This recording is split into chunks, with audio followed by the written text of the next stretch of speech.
Most people think distressed property starts with foreclosure. That's already too late. By the time foreclosure shows up publicly, the real decision making has happened quietly over a long period of time inside systems most people never see. So today, I want to walk you through how distressed properties actually move through the system step by step, from the first missed payment all the way to the bank owned. Yes, you're hearing me. First missed payment to the bank owned, also known as REO. Not theory, not headlines. What actually happens, and if you understand this flow, you never look at distress opportunities the same again. So step one,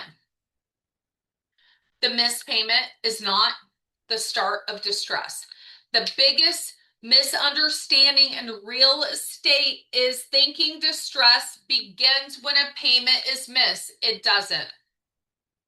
A missed payment is usually sorry, I get emotional thinking about when people are delinquent. A missed payment is usually a symptom, not the cause. Distress typically starts months, sometimes years earlier, when owners stop feeling manageable. What happens first is pressure, maintenance that keeps getting deferred, costs that don't feel worth it anymore, life changing that makes the property harder to deal with, a growing sense of I'll deal with it later. You may be here today feeling that, or you may have experienced that yourself. None of that shows up in public records. From the outside, the property looks normal. From the outside, it looks just like any other house. From the inside, the owner is quietly adapting. By the time a payment is missed, the owner has usually already been tolerating stress for a long time. That matters because systems respond very differently to early pressure versus late failure. Step two, servicing, not the bank. So let me rephrase. Servicing, not the bank, takes control early. Once a payment is missed, the loan does not immediately go to the bank in the way most people think. It goes to this servicing workflow. So servicers are not decision makers in the emotional sense. They are process managers. And their job is to track the delinquency stage, attempt loss mitigation, document contact attempts, follow regulatory timelines. This is where a lot of people misunderstand opportunities. Servicers are not trying to foreclose. They are trying to resolve the loan in the least risky, most compliant way possible. Early on, the file is evaluated for temporary hardship, modification eligibility, forbearance, repayment. The stage can last a long time. And during this time, the property often looks frozen. No public action, no visible movement, no obvious urgency, but intentionally, the file is being evaluated consistently. Step three, why pre-foreclosure is not a single moment. Pre-foreclosure gets treated like a lead type. It's not. Pre-foreclosure is a window, and that window can be wide or narrow, depending on the situation. Some homeowners resolve things quickly. Others sit in limbo for months. Some attempt multiple solutions. Some disengage completely. This is where opportunity often exists, but only for people who understand timing, Not just at this stage, the owner is still the decision maker. The servicer is still trying to resolve. The system is still flexible, but pressure is building. This is also where a lot of mistakes are made. People rush. They push. They assume urgency. They think that timelines, maybe they don't exist. And when you do that, you don't lose the deal. You often accelerate the homeowner or the owner's resistance. Step 4, legal foreclosure is a system shift, not a crisis point. So when foreclosures actually begin, the system changes. Now attorneys are involved. Timelines become procedural. Options narrow. This is not when opportunities improve. This is when risk increases.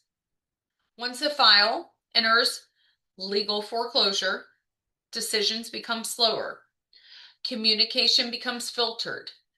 Flexibility decreases. Emotional defensiveness increases. From an investor or an operator perspective, this is where many deals fall apart. This is why so many foreclosure deals, they feel chaotic. You're no longer dealing with an owner making choices. You're dealing with a system enforcing rules. Now, step 5, why some properties still don't foreclose. Here's why.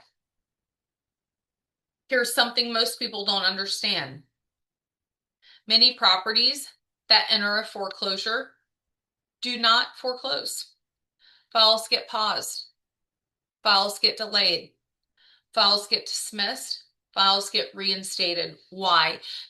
Because foreclosure is expensive. It's risky. It creates liability, and banks and servicers are consistently evaluating cost versus recovery, time versus outcome. If a property is deteriorating, vacant, or complicated, foreclosure is not the preferred outcome. This is where patience matters. From the outside, it looks like nothing is happening. Inside the system, decisions are consistently being reevaluated. Step 6, when foreclosure completes, the game changes again. If foreclosure doesn't complete, ownership transfers. At that point, the property becomes bank-owned REO. This is an entirely different category of opportunity. Now the bank cares about carrying costs, liability, property condition, market exposure.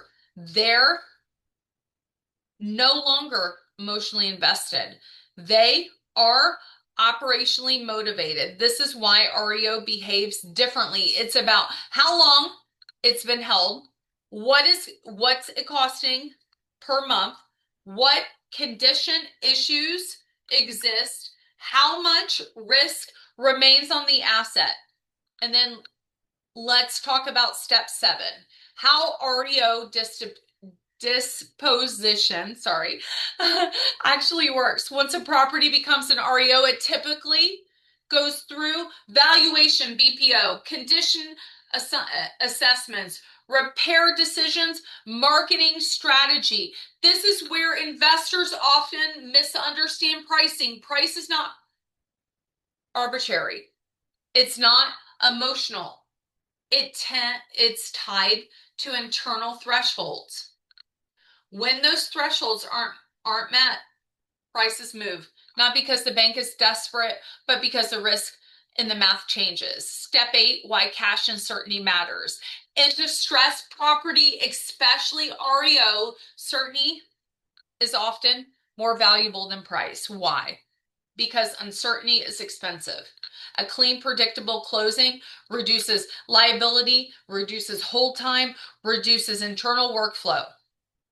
That's why cash investors often win when they're not the highest offer. they solve beyond the price. Step 9, what that means for an investor and an operator. If you understand the full life cycle, most opportunity exists before urgency. Public data always lags real decision making. Distress is about systems, not moments.